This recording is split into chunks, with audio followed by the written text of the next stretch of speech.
What's going on, guys? Seth here from Team Union. Seth here for the Week 3 Power Rankings in the RPL Season 2. We are again joined by Rishu Hello. and O'Connell. Hi, guys. And then this week we do have a special guest. We have coach of the Bloomington Glooms, Mayamo Jerry. What's up, guys? So we're going to get right into the rankings for this week. This week definitely had a bit of a shakeup in the rankings and in a lot of the team records in general.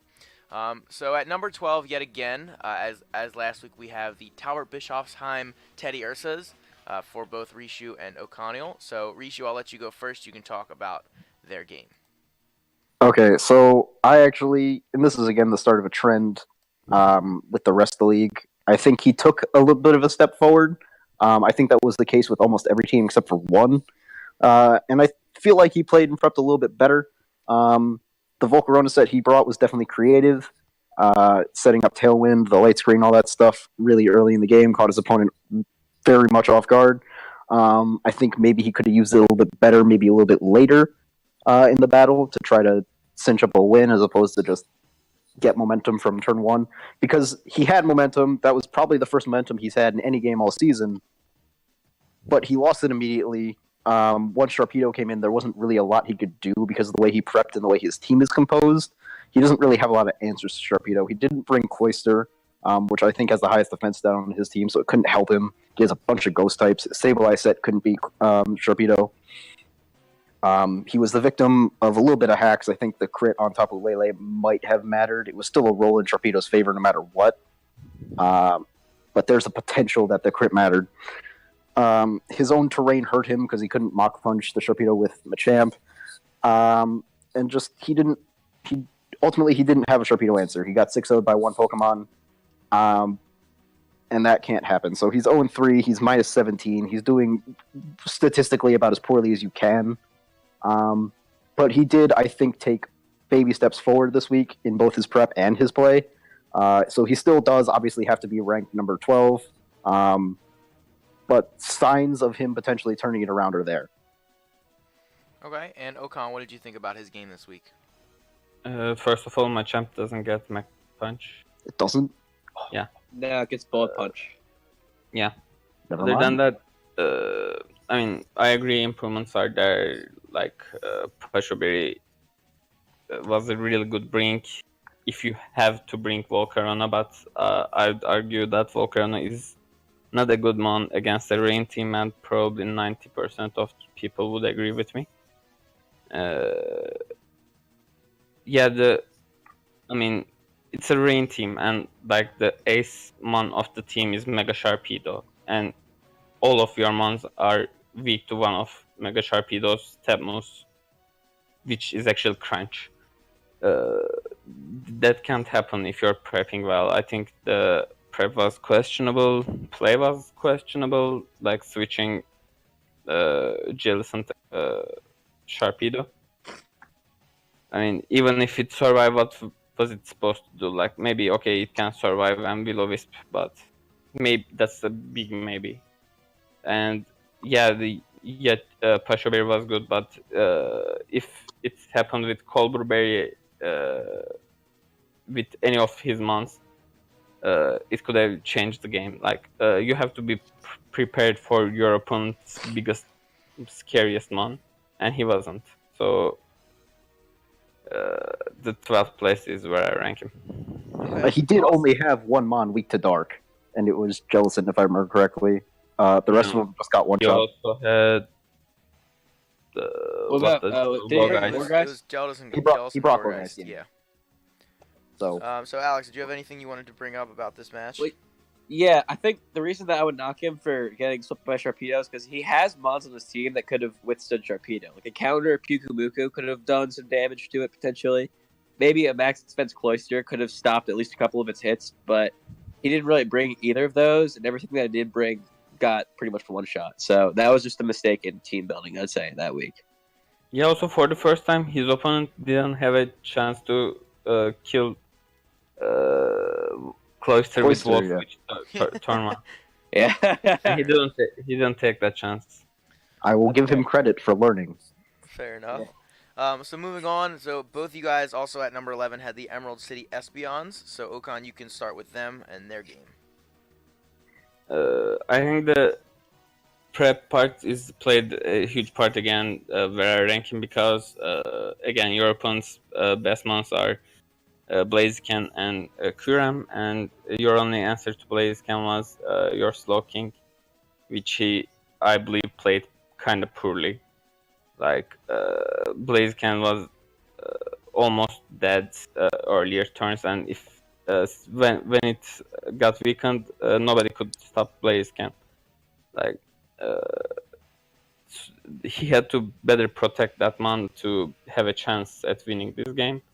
He actually was really ahead until Blaze came in. So again, because of the prep, I put him in 11. Did he play that bad? I don't think so. I think he showed some improvements. He can get better, but the prep has to get better as well. Okay. Rishi, what did you think of this battle? All right, so basically, I kind of disagree that he played. I mean, you mentioned that he played all right, but I disagree that he under-prepped for Blaziken. I think he lost because of how he played around it. I agree that he maybe could have prepped better, some Scarf Tornado set, or maybe bring Diancie as a Blaziken check, a secondary Blaziken check to Slow King.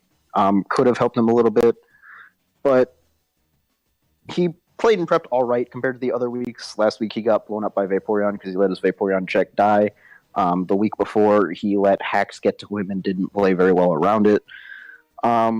So this game I think is similar to his week 2 matchup in that he lost to a lack of patient play.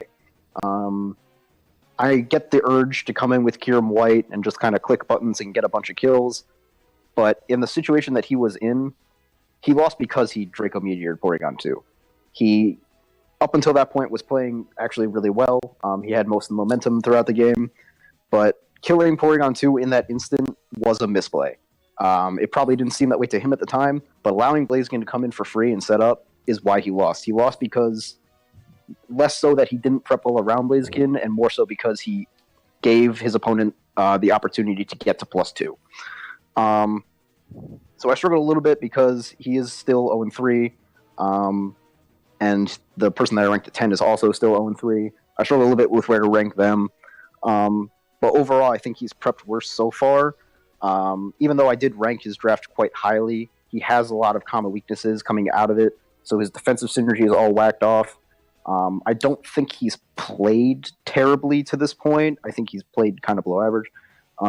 But his playstyle and his team comp don't really mesh well because he doesn't play his offense patiently enough. So he might need to make some transactions or change his playstyle in order to try to make a playoff push at this point because the season is only 10 weeks long. But at this point, it kind of sucks that I have to have him this low. I don't feel super well ranking a team that I think has played all right to this point at number 11. But 0-3 is 0-3, so this is where it is. I feel like and I don't that's know fair. if this was your opponent, Alex, so if you want to talk about it. Well, I think, again, something that he needs to learn is definitely, like, about win conditions in Pokemon. Like, it doesn't really matter what the deficit or lead is, as long as your win condition is intact, then you have a good chance of winning. His win condition was definitely not allowing me to set up as Blaziken, as long as his Slowbro wasn't at full health. Once his Slowbro got down to low health, my entire game plan, no matter what I lost, was just around getting Blaziken a free turn to get my attack up, and he gave me that.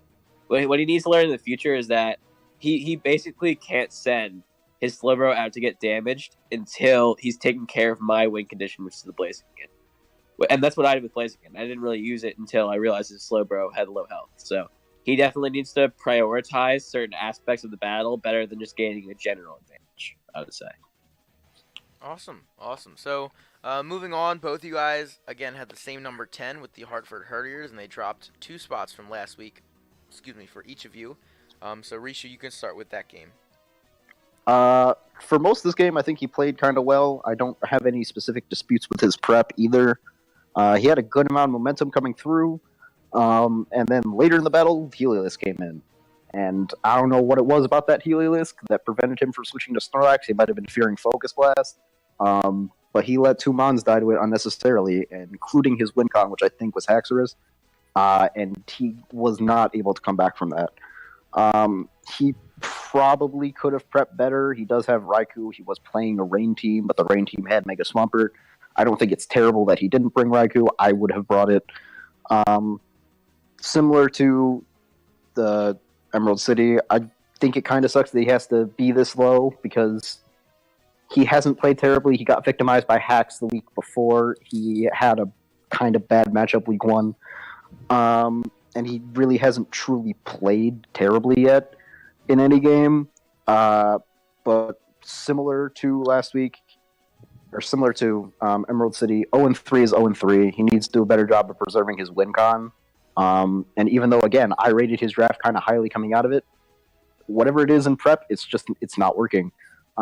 So he may need, again, to make some transactions if he wants to make a playoff push, or at least create some havoc in these upcoming weeks.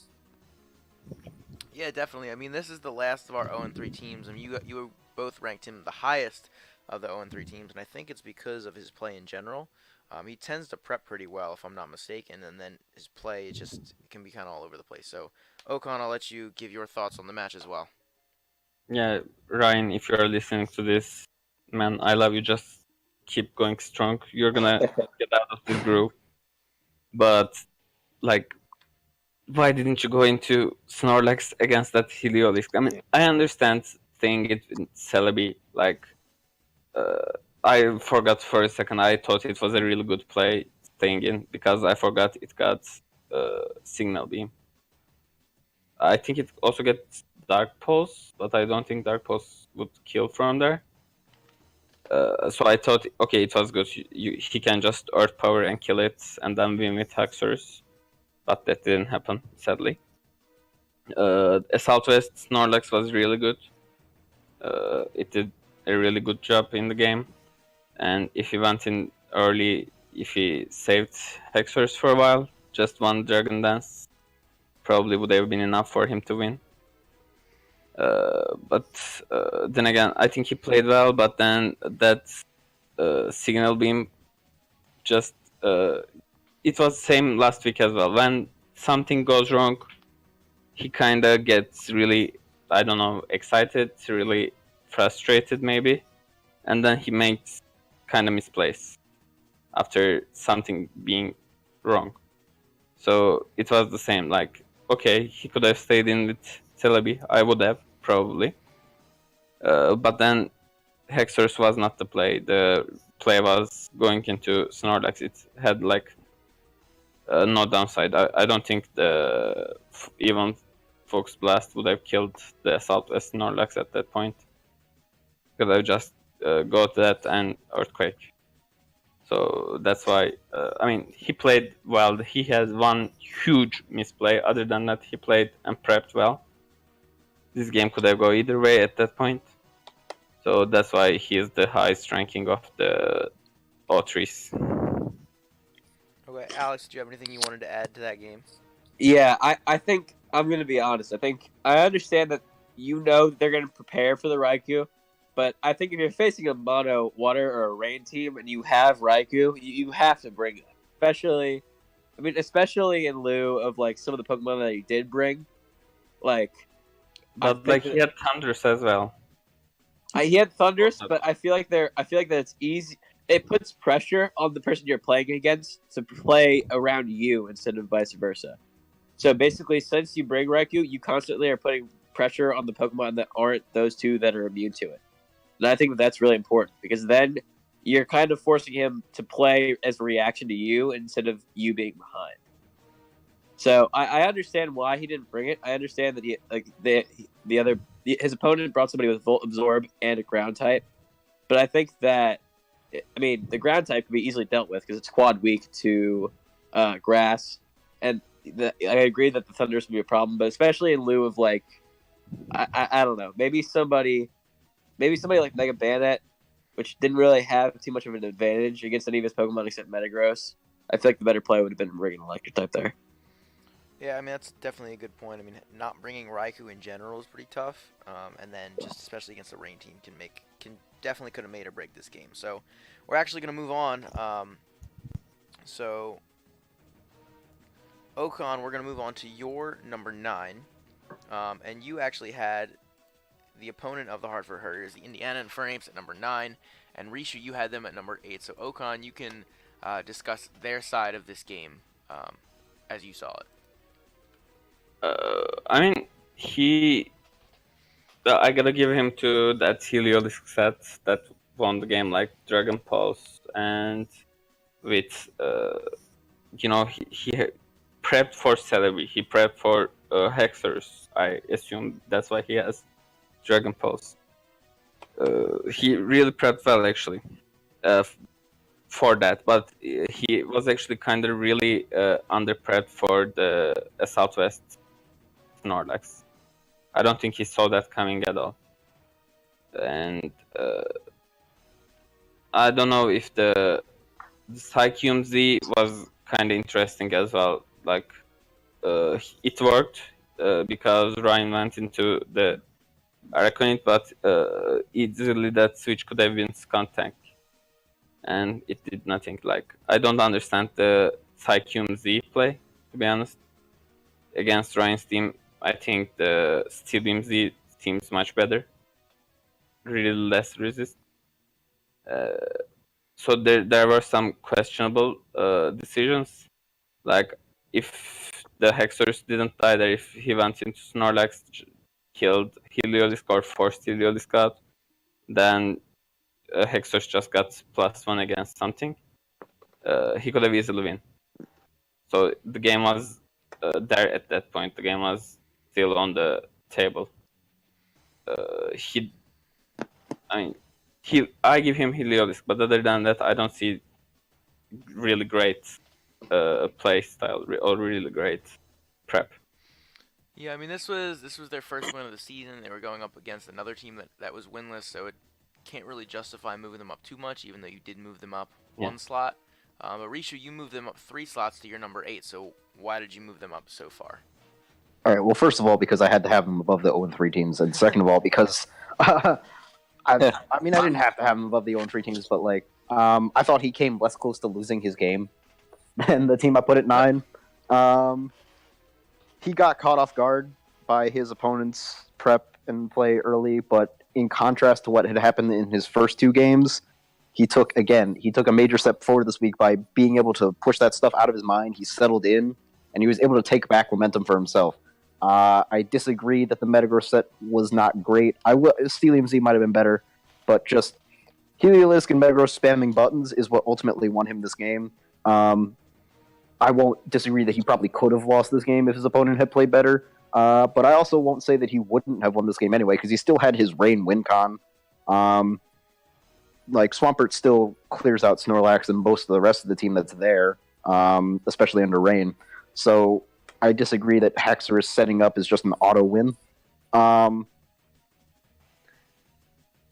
It was a pretty close game. His prep was fine. I think one thing you overlooked is how good a bring Omastar was, because we talked about in previous weeks how poor I think the Hartford Herdiers hazard removal is. And he didn't even get a chance to try to remove the hazards this week, and I think the rocks and the spikes put a tremendous amount of pressure and may have even forced the misplays, because Assault Vest Snorlax isn't healing. So you have to manage your switches with it pretty carefully. So I think that may have low-key kind of like forced those misplays, and I think that was actually a very good prep. Overall, this game represents an encouraging, rather large step forward, but he has many more steps he's got to make in terms of both his prep and his play if he wants to hang around and keep climbing in the rankings. And Alex, do you have anything to add? Yeah, the hazards were definitely a good idea. I agree with Sam because of the lack of like reliable recovery on the Herdiers team is insane. They only have 2 Pokemon that can really recover reliably, and they're both flying types, which are weak. Celebi. Oh, does Celebi get recover? I didn't even know that. Yeah. Okay, so then Celebi and those 2, but compared to most teams, not a lot. One thing that kind of intrigued me was the Metagross Spring. I don't quite understand why he brought that against this team, or what specific Pokemon that was meant to deal with. Maybe Celebi, but I feel like he would have been better service bringing Greninja just because it outsped his whole team. It could have had a variety of moves on it. I think but for both of these guys, sometimes you might go with bringing an unexpected mon over bringing the mon that fits the opponent better, which is something that I see a lot. But in my opinion, it's always better to just bring the better mon that suits the opponent better instead of going for the surprise. That's just me though. Yeah. So Rishu at your number 9, you had the Bloomington Glooms, and Okan, you had them up at number 8. Both of you moved them up. Rishu, you moved them up 1 slot, and Okan, you moved them up 3. So Rishu, I'll let you talk about that game a little bit. So you had a really weird matchup, Alex, in that you had no defensive answers at all to his offense. But Blaziken almost single-handedly destroyed him just because of the team comp.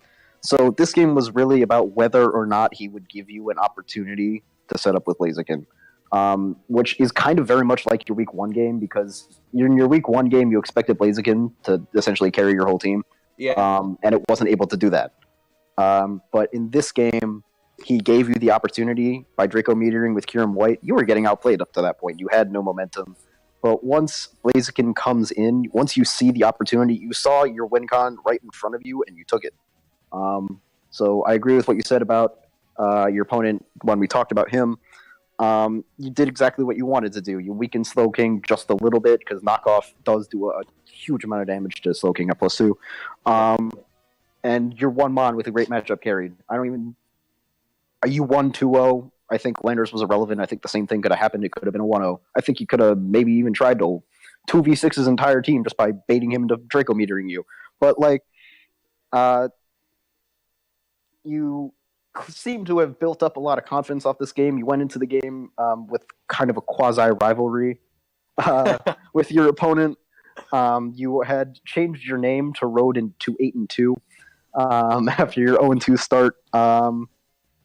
So, like I said, I ranked you below the team I have at 8 because you did come much closer to losing this game than the number 8 team did. If he had never Draco Meteored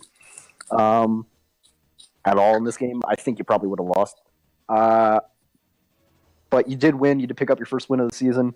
So let's see how far you can carry this momentum. I don't remember who you're playing this week, but next week you have a rather tough matchup with the Durham Granbulls. Or not, maybe that might be the week after. But we'll see. We'll see how far this momentum carries you. All right. And Okan, you can give your insights. Well, I ranked him higher. I didn't rank him too much higher, but I made him jump higher because I agree. Before he said he played into his win con, which was Blaziken. Looking at the paper, the 6 months, the Blaziken just destroys 5 of them, and Slowking was the only thing that he needs to get rid of. And he played into that well, but then again, there were some misplays. For example, for some reason, you switched out the Porygon against Gengar. Porygon should be your Gengar answer anyway. I can explain that one. T-Bulk that Curse Buddy, but you could have just Thunder Waved the Gengar there. Just stay in, recover until the Curse Buddy just veers off. That was the matchup you would want. I don't understand that. So Alex, you can go ahead and explain yourself. So I would like to say that the set I had on Porygon 2 was pretty trash. It was toxic, hidden power fighting, recover, and the move that got disabled. So basically, I was really scared of getting Porygon 2 poisoned by Sludge Wave, because I figured he was just gonna spam Sludge Wave. With I think Sludge Wave has a 30% chance. Sludge Wave is 10. 10, yeah. Oh, that's right. Sludge Wave is the less. Sludge Wave is 10. But with my luck, I'm I'll probably get poisoned. And to be honest, I don't really care about Porygon 2 anyway, because at that point, the whole game was basically just Blaziken for me. So I kind of stopped. My problem is that I kind of stopped paying attention sometimes when I'm battling. especially before. I'd like to say if I was the reason I changed my name to 8-2 is because the first 2 weeks was basically my college finals. I know everybody else had finals, but I didn't really focus on the league that much the first 2 weeks. But now that I'm home, I'll be able to actually build teams in advance and play without people egging me on to do stupid stuff. So, bring a level 1 Smeargle. I'm pretty sure I did last week. Yep. So I'll definitely, my matches will be more competitive in the future just because I'll have more time dedicated to it for sure. All right, awesome. So we'll move on to the number 7 slot. Both of you, Rishu and Okan, you guys had the Barbados Bibarels. Okan, they didn't move at all for you, but Rishu, they moved down a couple slots for you after losing their second game of the season, dropping them to 1 and 2. So Okan, you can talk about them first and give your insights into their match. I didn't rank them any lower than the last week because he obviously lost against the best team in the league, so I can't hold it against him. Things happen. Other than that, I don't think there was really bad prep. For example, I don't think Hunch Crow is a mon you would bring in every week, but it was really, really, really great against my team. It was one of the mons I feared the most. So it was a really good bring. I did a lot of sets. I did. I think really prepped well. I think he kind of played well. I don't know if he tried to hide from me that he had Photon Geyser with the Necrozma. He didn't Photon Geyser the Blissey for some reason at all. Why did you Stone Edge Blissey? If you're watching this, please answer me that. Why did you just Stone Edge instead of using Photon Geyser, which is tap, and not have a 30% chance to miss? Other than that, I think he didn't see the Infestation Toxic Bliss coming. Toxapex coming, which most people want anyway. And the unfortunate switch into Scizor against the Flame Charge Mew was also there. He probably did not see that coming. I think the prep was really... play is maybe questionable, but the prep was really good. And like I said, the teams he played against are generally ranked higher, even the ones he defeated or he lost to. So, and his plays and prep is considerably better than the teams below him. So I'll give him the 7th spot. Okay, I think it's a very fair ranking, kind of because where he's been at throughout the season. So Risha, you can give your opinion and your insights on the battle as well. All right, so when I said in the beginning that I think every team in the league besides one took a step forward this week, this is the one that didn't. The first few weeks, he played, I think, exceptionally well in the early games. I gave him a lot more credit than you did, Okan, for how he played in the beginning of games. And we saw this week what happens when he doesn't have a lead early, because I think his prep was solid. I give a lot of credit to you, actually, which I'll talk about with you, because I think your prep was outstanding this week. But his prep was all right. Honchkrow was a good bring. I thought the Honchkrow set he did bring was trash. I don't know why he brought Tailwind. His team's faster than yours. I don't know why he brought Drill Peck, because it's a bad move. And I didn't even see what his dark move was. Because he just got Toxapex, which is unfortunate. It feels bad, man. But I feel like Honchkrow should be able to beat Toxapex, and his didn't. His got bodied by it. I did, however, disagree that he played all right. I think he made so many misplays that I could not even list them all. Not a single Necrozma play he made that wasn't Photon Geyser made any sense to me at all. Photon Geyser was the best play every single time he was in. He didn't click it once, or he only clicked it once, excuse me. And that, I think, was his only kill. He left his Muck in on Toxapex. Don't know why. Muck doesn't beat Toxapex. His Honchkrow set was bad. Oh, he had Defog on Honchkrow. I don't know why he clicked it. Because you didn't have hazards. he said he expected me to baneful bunker that. Okay, but he could have just he could have switched, or could he? I don't even know if he could have switched. It was he left his Glade in to die for no reason because his Glade was probably the only way he could have beaten Blissey. Yeah. Or Toxapex at that point, other than Necrozma.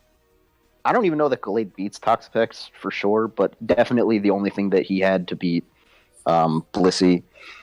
I wanted to rank him. The struggle for me this week, 5 to 7 was exceptionally hard for me to rank. 5 through 9 was kind of hard for me to rank, but 5 through 7 especially, because he beat the team that I have ranked above him, and I wanted to give him credit for how he's played up till now and rank him at least at 6, if not at 5. But I just couldn't get over how poor his play was, I think, this week compared to the rest of the league, and how he seemed to take at least one step backwards, while most of the rest of the league took at least one step forwards. So this loss, I think, proves how much work he has to do in order to keep in the playoff race, because we saw he can compete with the teams that we have ranked below him. But in order to get into the playoffs, he's going to have to be able to compete with the teams ranked above him. And so far, he has shown that he maybe kind of can't do that. So I'm intrigued to see what happens from here, because like I said, he is going to have to prep and play better in order to beat those better teams, and we haven't seen that yet. That makes sense. I have some finishing notes. Yeah. If you have a Mega Gallade and you don't bring Ice Punch against the He doesn't guy have with Mega. not even Mega, even regular Glade. If you have regular Glade and you don't bring Ice Punch against the dude with Gliscor, like, what are you doing? I mean, no, I'm sorry, that's mean. That's not. I would have had more ice coverage if I were him, probably for Gliscor. He didn't really seem to have sufficient ice coverage for that. Bringing Tailwind against a stall team like this is like, it's like bringing like LeBron James to play me in a game of 1-on-1 in basketball. Like, it's just so unnecessary that, I mean, that's just a waste of a move slot, especially because he stayed in with not only the Muck but also the Hunch Crow on the Toxapex, which basically just that's an auto death for both of them. He really needed to bring more for your main threats. I mean, like there wasn't really much you could do. The team matchup was pretty bad, which I think you guys didn't talk about enough. Like, looking at his team, there wasn't really many things he could have brought that would be better than what he did bring. It's just that what he did bring was just outmatched. I think it's more of praise to O'Connell, because I think his team's pretty amazing, actually, looking at it now. All right, so To be fair, as we brought up last week, his Chafee's team is randomly generated, and he did make transactions that take effect next week. So we'll see how those. He made one transaction. He made one. Okay. He made a transaction, So- and I think it actually made his team worse. Now that I remember what it is, but I don't necessarily agree with that, but we can talk about that later. So anyway, we'll move on to the number 6 slot. So Risha, you had the Colorado Crawdaunts, and Okan, you had them at number 5. So we'll discuss their game a little bit. So Risha, you can go ahead and start off with that. okay. So he won 6-0. I can't say anything about his prep because we literally only saw 2 Mons. And both of them didn't click that many moves. His Sharpedo set, I can give him credit for, was good. I can't really put him higher due to a combination of the fact that he did have such a poor showing week 1 when his team was different. In the last couple weeks, I think he's been benefiting from poor prep / play last week. Alex. That was my bad, guys. Sorry about that. And really just poor prep and play again this week. But I will say that I think that the team that we saw this week from the Colorado Crawdaunts, the coach that played this week would beat the coach that played for the Barbados Bibarels this week. So from that perspective, that's why I have him ranked higher. But like we talked about week 1, he had galaxy brain potential. We saw him make that really woke play that turned us on to that. And he could force his way into the playoff discussion if he made the transactions and backed up those transactions with subsequent really good play, because mono water in a league, we can all agree, is less than optimal. So far, he has succeeded in doing that. He hasn't really played a team in the upper half of our rankings yet, but what he has to do to continue his momentum is what he's been doing so far. He has to make woke plays and prep extremely well. So he's in the playoff conversation right now. He is 2-1, and in order to stay there, all he has to really do is keep doing it. Okay, Okan, you can go ahead and let us know why you had him at number 5. Yeah, I'm gonna talk short about it. He was really high last week as well. He played well last week, and this week he just used Mega Sharpedo, which worked for him. That's all, because I don't know what else he had. I didn't see it. I don't remember. That's all. I can talk for longer about this one because I have a pretty bold opinion here. All right. I would definitely have him ranked as low as you could for a 2-1 team, and it's nothing against him.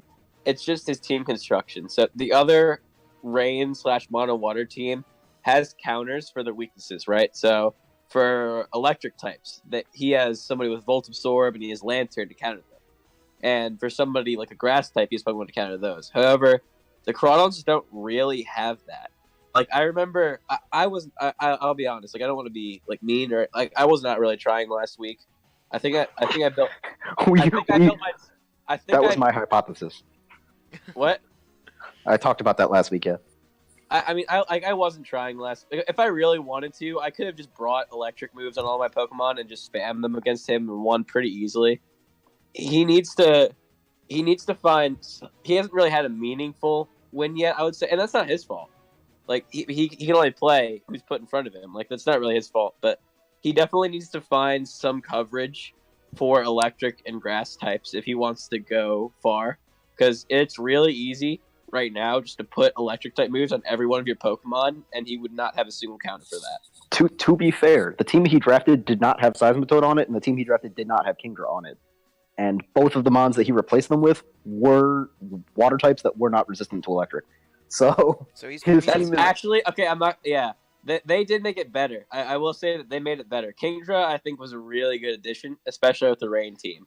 But Seismitoad is also really easy just to put a grass type move on. He definitely needs to figure out a way to get some more of those Pokemon like Lantern or that the other. I think honestly, this guy's team just kind of. He feels the negative of there being two separate rain teams in a league, which is kind of ridiculous.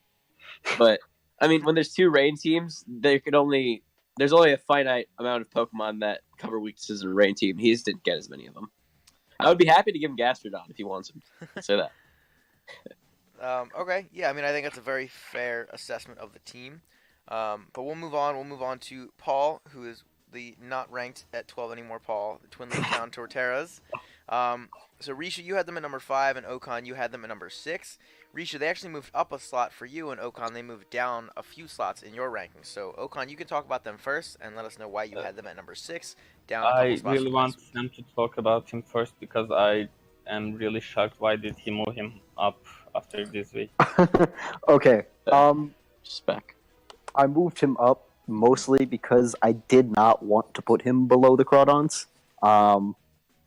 That's really all there is to it, to be honest. I said last week that he would show where he belonged this week when he was tested by his first opponent in the upper half of our rankings. For the most part, I think he stood up pretty well to the test. He did benefit a lot from hacks, which I will talk about more when I get to myself. And he definitely could have prepped better and played better off the hacks. He was very much under prepped for Stack Attacka. Switching into Charizard, I think, to kill the Comfy was probably a mistake. But once again, as was the case in the first 2 weeks, overall it was fine. He could have done better, but he did all right. He's still, again, I think, very limited by his team composition. He needs transactions to be able to compete more with the better teams in the league. But he showed that he, in the last 2 weeks, has the potential to overcome that with proper play and prep. Even though he did lose this week, it was a close game. So I don't really have a lot more else to say about him or his team prep or his play this week. But he proved that he does belong somewhere in the playoff race, even if he doesn't end up making the playoffs. He's going to be a competitive team.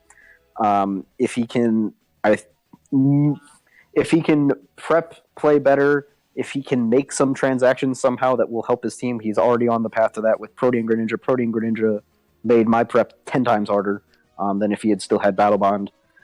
Then I think he can continue to move up in the rankings. But like I said, for me, the reason that I moved him up despite him losing, I did not want to rank him below the Crawdaunts, especially given the struggles they've had week one, given the lack of success, the lack of testing they've had against the upper half of the teams. I didn't think it was fair to him to rank him below the Crawdaunts despite him being competitive this week. Yeah, I just want to bring up real quick. He does bring like the same 5 mons pretty much every week, and that makes team building for him much easier.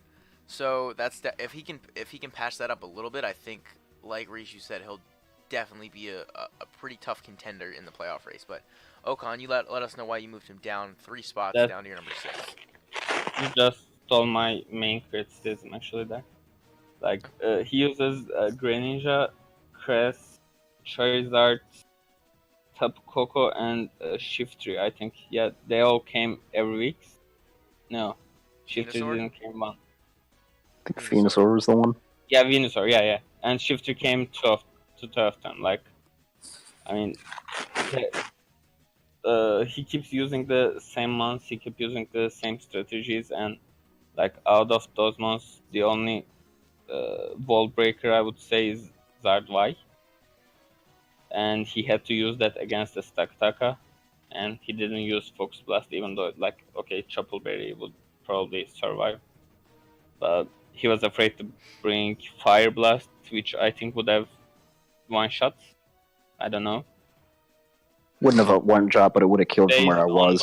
Based on what Flamethrower did, it would have actually done really good. Like, he also did have a huge misplay of just trying to set up Venusaur for some reason. Yep. Yeah, that was weird.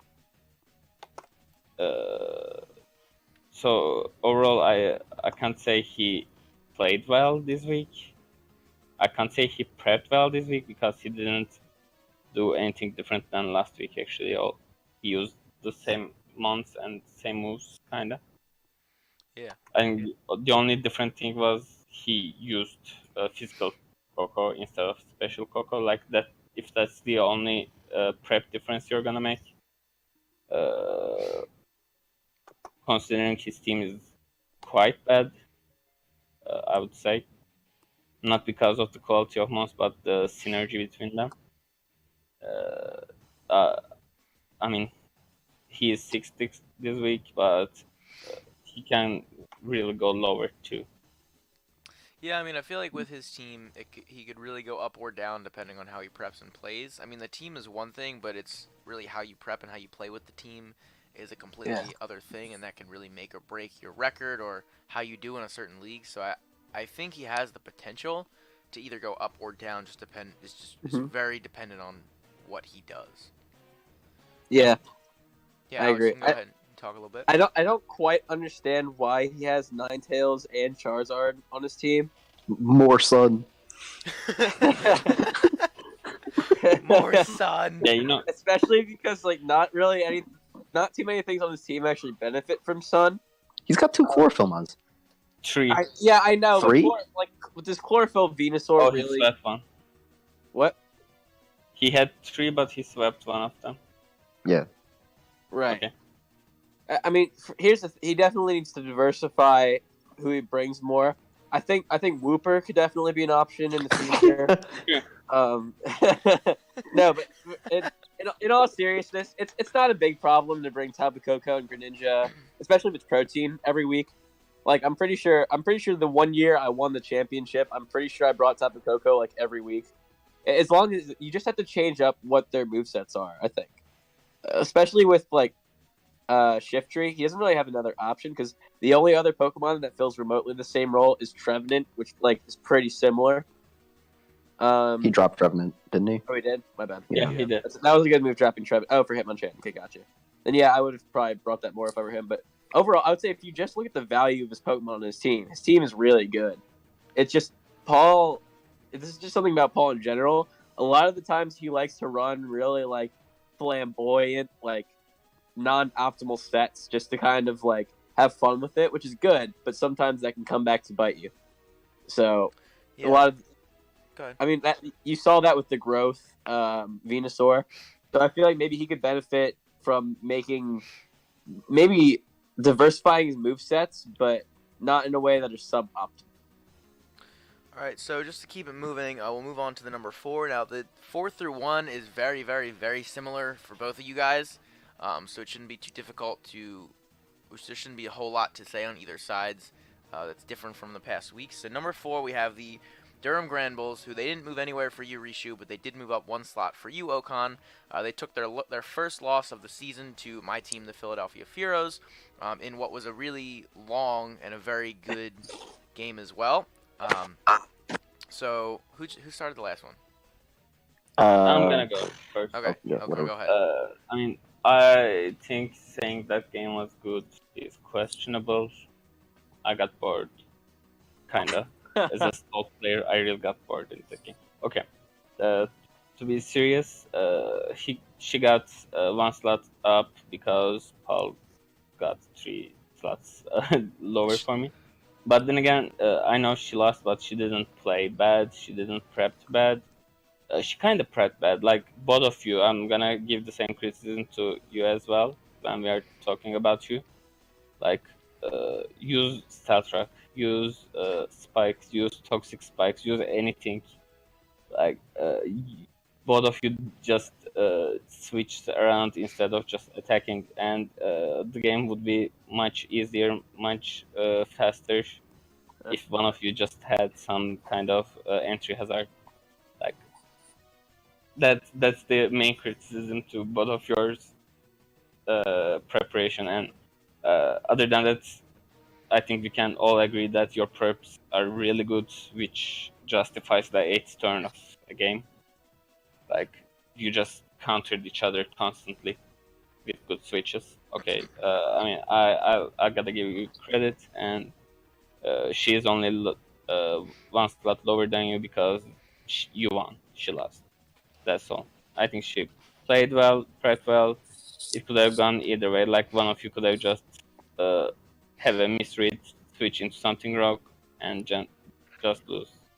And it was hurt. I don't think you outplayed him to that. I watched your video. I don't think you outplayed her to do that. It was just you know. I don't want to say luck, but at that point it was just, okay, should I do this or that? And you just make a decision, and your opponent also just thinks and makes the same decision. And with this many switch in, like, the mind games is just mind games, you know. Yeah. So I can't say she played bad. She prepped and played pretty good. Okay, so Rishu, you had them in the same spot as you did last week, so why don't you talk about them a little bit? All right, so I had her in the same spot last week because I did not change my top 4 at all. I disagree with your assessment that this was a bad game because I think this was probably the best game this league's seen in its first 2 seasons. And the way that she played this week by essentially matching Seth and the other upper echelon teams is that despite the fact that there are only 3 3-0 teams, there is a clear divide between the top 4 teams in this league based on our power rankings and the rest of everyone else. Problem with that on her side is her schedule is really rough in that I think over the next 4 weeks she plays each of us once. And so, and she does play you, Alex, again towards the end of the season. So she's going to have a rough time. Plays me again. That's what I'm saying. She's over the next 4 weeks. She plays each of us one time. Yeah. Yeah. So if she comes out of week 7, I think she probably has to go 2-2 in those games to guarantee a playoff spot, and that's going to be exceptionally difficult to do. I'm not saying that she can't go 4-0. I'm not saying that she won't go 0-4, but any outcome would not surprise me. With that said, I agree with Okan. Not bringing Stealth Rocks was a huge mistake for both of you because it turned this game, based on the fact that your prep matched each other so well, into a series of 50-50s.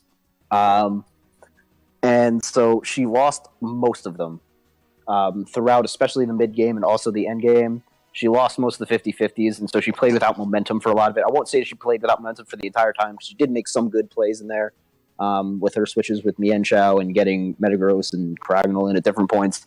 I will give her a lot of credit, and you as well. This was an 81-turn battle that lasted over an hour in real-life actual time. And so just to stay mentally locked in over that course of time, I think was very impressive, especially since neither of you made super egregious misplays. So at some point she realizes she needs to make a really big girl play after she's losing momentum and losing a bunch of these 50-50s in order to climb back into the game. And so by flamethrowing the Rose Raid 3 times with her Clefable, she initiates the end game, makes that big girl play, and tries to force a win. If she wins some 50-50s or gets a Willow miss in the end game, she wins this game. But that's not what happened. So, again, she has a tough road ahead, but she proved this week that she belongs up with the 3-0 teams, and so that's what I have her for. Okay, yeah, I do want to just point out that something that I have definitely struggled with in the past is staying locked in longer games and continuing to make plays. So you have not struggled with that, Steph. Don't get me started on it. Oh, it's hard for you to stay locked in. We've had 150 turn battles. We have. Like I said, a lot of times I'll kind of zone out for like half of it and like lose a mon that I shouldn't have lost or something like that.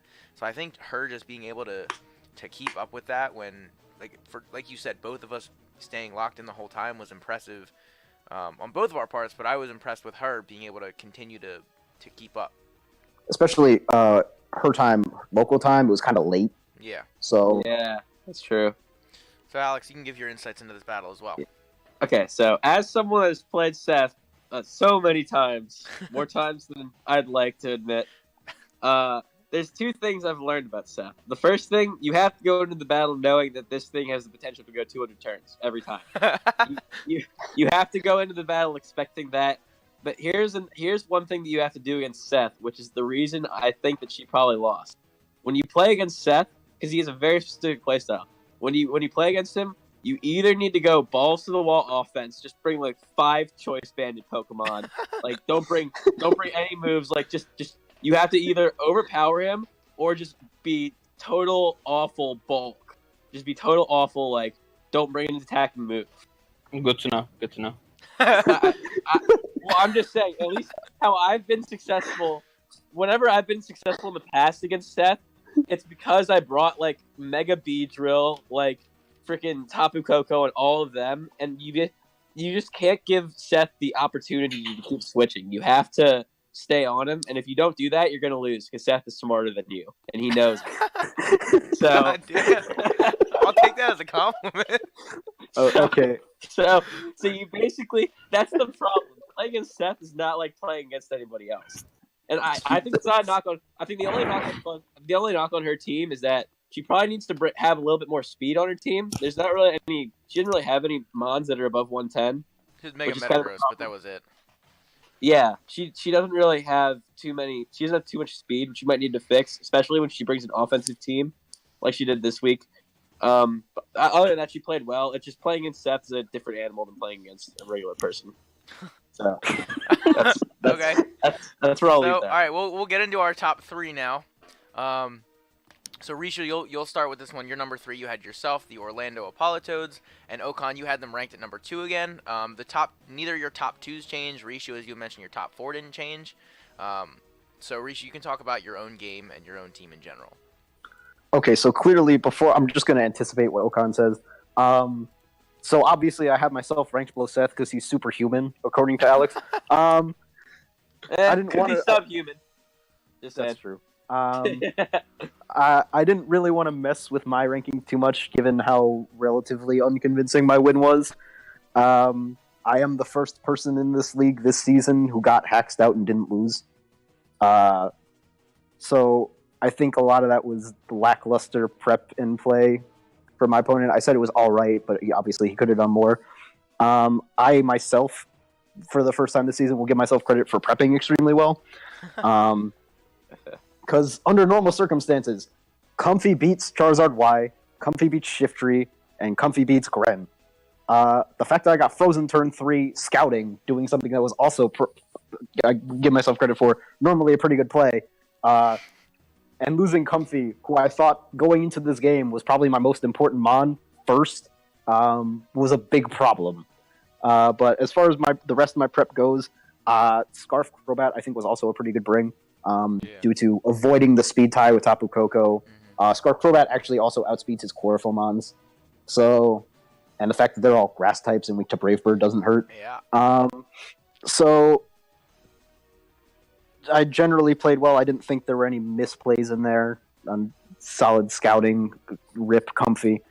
There's not much else there to it. I kind of got momentum after he misplayed around Stakataka due to his lack of...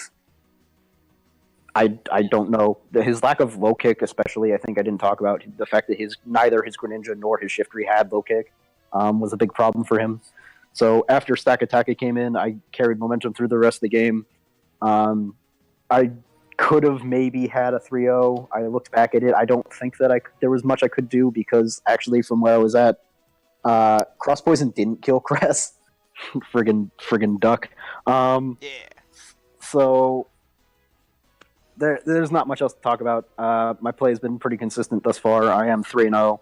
I play the Durham Granbulls this week. That game has not been played yet. And this I think provides the first real comparison point for me between myself and the teams I have ranked above me. And this matchup is a rough matchup on paper for me, but I'm excited to see what happens. I feel like any matchup against Mega Metagross is going to be rough on paper. This isn't as bad as some other matchups, Okan, but can Mega Metagross eat your team for breakfast, dude? But it's still kind of hard, especially defensively. So we'll see what happens. So Okan, you talk about the Appolitoeds a little bit and why you still have them at number 2. Well, I agree with him. He didn't make any misplays. He prepped well. He's only, I think, the comfy switching was Venusaur. Now that since the Chandelure wasn't there, I think Chandelure would have also been nice against it, I assume. So yeah, I don't think there was any problems with prep. There wasn't any problems with the play either. The main criticism, maybe you played. Yeah, you could have gone for the differential. Kind of played safe there. Like maybe you could have switched into Zygarde, then you could have gone into Crobat, and then you could have saved some differential. Does it matter though? I don't think it doesn't matter. That's the only criticism I could make if I want to make it, but I don't want to make it. I think you deserve the second spot. You're always going to be the second best team for me. It's okay. So, someday someone's going to kill that Blissey. Someday, and boy, am I going to be excited. Probably. Oh, don't worry. I have a Pokemon for it. I have a guy for it. You don't play. Everyone got a Pokemon for Blissey. First, you two don't play each other. So...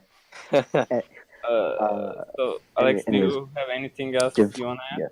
Yeah. Well, okay. So a couple of things. I think that Focus Sash was a pretty good idea on Blaziken, just because he didn't really have. He theoretically doesn't have many hazard setters. Like the only Greninja one is actually his only one. Yeah, that's what I'm saying. The only one he theoretically could have That's like. So I think the Focus Sash, even though it didn't really work out, was like a great. I think it was a good thing to put on it. One thing that I really liked was that you had the guts to choice Scarf your Crobat. I think a lot of the time it's kind of like you feel kind of guilty choice Scarfing something that's already so fast, but Paul's team relies a lot on outspeeding his opponent in order to get attacks in, and if it doesn't, then his team's really frail. So I think just giving yourself the speed edge there with Crobat was a really good idea. Nox on your team. you for some reason you love Mega Absol. You like always draft Mega. I don't understand. It's what only you the see. second time. Yeah, I know, but like last time you did it, you're like, oh, you should be like tier 1 Mega. I don't get what you see. I don't get what you see in Mega Absol. Honestly, I think he's kind of a bum. I agree. But other than that, I like it. You always do good with like the speed tiering. You have a lot of like varied speeds on your teams and varied typing. Blah blah blah. You're good at team building. We all know this. Yeah, that's pretty much all I had to say. Maybe you could have taken advantage of like electric terrain if you wanted to have fun with it, but I think you did pretty solid. That was a good week. I don't think you deserve to be any lower than 3. I feel like the top 3 are all pretty interchangeable now. Okay. Yeah, I mean, I think it's a fair statement, and I think this match in general was a good baseline for where teams were going to start to split off and really show how good they were. So, moving on. So, Okan, you had my team, the Philadelphia Fearows, at number 3, and Risha, you had them at number 2. So, Okan, I'll let you talk about them first. Well, we actually kind of talked about your team while we were talking about the other team. As I queue up the 80-turn battle again. Yeah, I think the not bringing hazards were worse for you, because I can agree her not bringing, because her only options she could have she brought the Clef and Metagross, and they both needed the coverage. They especially Clef didn't have any space with having Wish Protect, and Metagross didn't have much space, just trying to cover everything. So I can understand why she didn't use any hazards coming into this game, but you had Infernape, which could have easily have the Style Truck. Oh, Infernape was Scarfed, right? Yes. Yeah. Okay. I understand Infernape, but I don't understand not having any spikes or toxic spikes on Roserade, because Roserade was a good switch into many of her mons. You're gonna force some switches, and you could have just easily set up the spikes or T spikes. So I think my criticism against you is higher or like bigger than my criticism against her, because you had an easier time to set up compared to her. Yeah, I will Other say. than that, yeah, you played good. Blah blah blah. We already talked about it. Yeah. I will say that my 4th move on Roserade wasn't revealed in the battle. It was actually Dazzling Gleam for her Drudagon, which I later realized that she probably wasn't going to bring anyway, and then I did have checks for it besides the Roserade. So that spot was, I was determining either Spikes or Dazzling Gleam, and I clearly went with the wrong one. But anyway, Rishi, you can talk about the battle a little bit more, expand a little bit. I don't have a lot to add. You won the best game in what I consider league history. I think you could have played better, notably, to secure a better differential, because you, at the point where Noivern died, knew that Blacephalon was Scarfed, so you could have gone into Weavile and just started clicking buttons, because at that point she didn't really have a lot of switch-ins to it. So I think it is actually technically possible that even though you both played extremely well this game, I think you could have won this game 6-0. At some point in this battle, someone had to decide who they were going to make the other one blink first. And what I mean by that is you made the choice to try to stall her out as opposed to forcing the action continuously with Weavile and Infernape. And I think that was the right choice, just because it put a lot of pressure on her Clefable to keep everyone else healthy, and that would have been very hard to do because Roserade's such an easy switch into both Clefable and Rotom Wash. You successfully prepped around Mega Metagross. Congratulations, good job. And then you won the game due to, like I said, just a lot of correct 50-50s. This game was a series of a bunch of them, and you got most of them right, and that's why you won. I think, again, your prep could have been better. I personally would have been a big fan of Spec Sylveon, but I understand the hesitation to bring Sylveon into a game with a Mega Metagross. It was still solid. You had answers to everything. Defensive Roserade, you talked about in your video. You would have wished that you brought a more offensive one. I think the set you brought was fine. Maybe Spikes or Toxic Spikes would have been better. Obviously, you never clicked Dazzling Gleam, so hindsight is 20/20. But being able to abuse Clefable as a way to suck momentum back onto your side was, I think, pretty essential to you winning. So what you did, you maintained a high standard of play and doing what you needed to do to win. Your differential right now isn't fantastic. I think your differential is currently the same as the team that you beat. Yes, +6. So you're doing what is necessary to win, no more, no less. That's why I have you where you are. Yeah, I will also say, it's funny that the 2 weeks that I had a good check in Mega Slowbro to things like Metagross, and then Alex against your team in Blaziken, I expected both of them to have Thunder Punch, and I don't think either of them did. I think I did. We know for a fact that she did not have Thunder Punch. Yeah. Wait, I didn't? Did you? I thought I did. You didn't reveal a fourth move. And you didn't We don't use know it. what your fourth Pretty move sure was. my fourth move was indeed Thunder Punch. Well, you didn't use it if it was, but anyway, I'm not even Okay. gonna bother letting this battle play out because it still has over 20 turns left. So, Yeah. Oh boy, not that. May I? Yes, may go I ahead, add Alex. my two- Go ahead, I Alex. think like Loki. Now that I'm looking back on it, you low-key kind of got bailed by her bringing Cryogonal. I don't quite. Maybe it was just as a defogger. I feel like she could have been much better service bringing somebody like Crocodile or something. But I will say that you would be second on my list because you absolutely curb stomped me week 1. Like I didn't really have a chance in that battle from like the beginning, just because you never really let me get into it. You kind of suffocated me on that one. I think that your team also has really good speed tiering with like Pokemon like Noivern, Infernape, and Weavile, and you've definitely been using that well. Mega Slowbro is great. The thing that people often overlook is that really fast Pokemon and really bulky Pokemon go together really well because in order to outspeed the fast Pokemon, you have to usually Choice Scarf your mons. But then when you run into the bulky Pokemon, that kind of gets negated because they just get walled off. And I think you're utilizing that really well so far this season, which is like something that I noticed. And I think your just type differentiations are really good. Hopefully I'll beat you when I play again, but I don't know if you're going to lose before that. Overall, I mean, again, like Seth is just really good. That's pretty much all I have here. All right, and last but not least, back at the number 1 slot for both you guys at winning 3-0, or I'm sorry, with a 3-0 record. Okan, your team, the Buca Cavaliers. So, Rishi, you can talk about them first, and then Okan can give his thoughts on his own team and play. I'm going to try to keep this short because there's not a lot to say. Similar story to last week. You had a better opponent, and I think you prepped a lot better. But you took momentum from the very beginning with the stally play, the poor, what I consider poor play and prep by your opponent. And the Mew set, I think especially, was very good.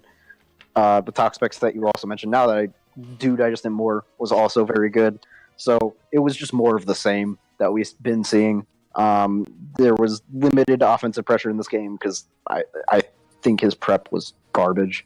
So Blissey and Gliscor just kind of sit there.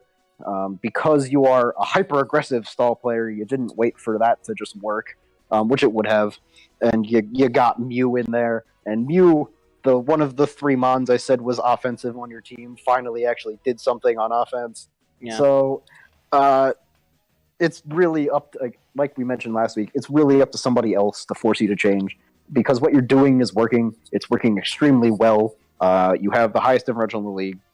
Although you haven't played necessarily the best opponents, you do have the best record differential. You're number 1 in the standings. So it's not on you to switch up what's been working. Someone has to force you to change. I don't remember who you're playing this week, but next week you play the Granbulls. You're playing... Oh boy, He's playing that's going to Paul. be... Yeah. That's a I'm bad scared. matchup for... I'm scared. That's a very bad matchup for Paul. But, yeah, next week you play the Granbulls. I'm very excited to see how that game turns out specifically. She's I wouldn't be determined to take surprised. down Blissey. I'm determined. Rise up, the rest of the league. If you watch this, this is a group effort. Okay, we have to kill this thing. So yeah, it's up to somebody else to force you to change what you've been doing. And until that happens, you're going to be undefeated. It's plain as that. Okay, so Okan, why don't you talk about yourself a little bit? First of all, I'm sad neither Rotom nor Blissey got a kill this week. They were my main contenders for the MVP race. but I'm slowly getting Toxapex up there. Ew. Ew. I agree. Okay. Yeah, the infestation Toxapex is really hard to stop. And I mean, both of you said why did he stay in with Mach against Toxapex? I mean, if you don't expect infestation, staying in and just saying knockoff was actually a good play, like removing my Black Sludge. Or he didn't know if I had Black Sludge or anything else. It was actually a nice play there.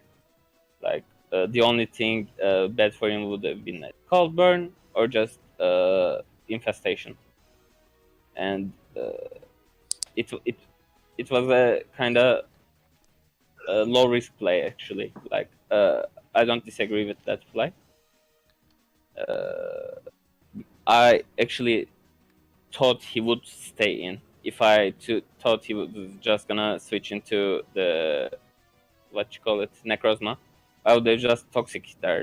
I wouldn't infestation. I think the staying in was the better play, so that's why I believe he would, and I just clicked the infestation.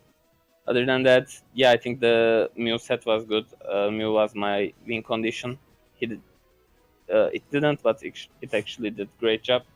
It was Flame Charge, knockoff, Earthquake, and Source Dance with Granbulls. It could have destroyed everything that isn't Hunchcrow. That's why taking down Hunchcrow earlier was really important for me. And I still wonder what was he thinking about the Hunchcrow set. Other than that, I believe his play was good, his team was good. And my team is just fat and sitting. Okay, and finally, Alex, what did you think about this game? Well, let me just say, I'll start off with a story. Every year during the draft, especially in years when I have something else going on, I usually try to keep up, but usually around every 3 rounds, I'll check around the league, just kind of see what everybody's team is. And every year, after the first 3 or 4 rounds, there's always that one guy that has Blissey, Gliscor, and Mew. And I'm like, Jesus, who the hell is this guy? I don't want to play him. And that year, I was definitely O'Connell. His team is set up in a way that's extremely bulky, where if you make a single mistake against it, he has momentum for the whole game. And that single mistake was just leaving Muck in on his Toxapex. I mean, once the Muck was left in on Toxapex, if you get infested, your Pokemon's dead, basically. Because, he can just outbulk you. So far, O'Connell's team just outbulked everybody. And I agree with you guys pretty much. It's just going to take somebody to figure out a 50-50 in which they can make the right play and knock one of his Pokemon out, therefore ruining his defensive synergy. But before that happens, his team's really solid. And that's so hard because the Ditto pick was such an amazing pick. Oh my god. Yeah. Well, I would like to point out, if we're talking about MVP, I have a better candidate than you do so far. But Blaziken did get 5 kills this week, and Torpedo got 6. So yeah, and Infernapes is still number 1, but the updates video comes out on Wednesday, so watch that. Friday. You guys should have a better candidate than a Soul team, I think, for the MVP race. Like, that's a given. Yeah, well, I mean, Mega Blaziken is probably gone for me, so somebody else can have that if they want. All right, so that about wraps up the power rankings for this week. So again, a lot of shakeups in the rankings overall this week. Everyone kind of, as Rishu said, everyone kind of took a step forward, except for maybe a few teams here and there. So definitely a very good week. Few teams got their first win. One team got their first loss. And we saw a couple teams rise up in the rankings that are really looking to make a push towards the playoffs at this point. So really looking forward to next week. I want to thank you guys for coming on. Thank you, Rishu and O'Connell, for consistently being on here with me. And thank you, Alex, for joining us. Thank you for having all of us. But other than that, thank you guys so much for watching. Please leave a comment down below. Like and subscribe. And we'll see you guys in the next one.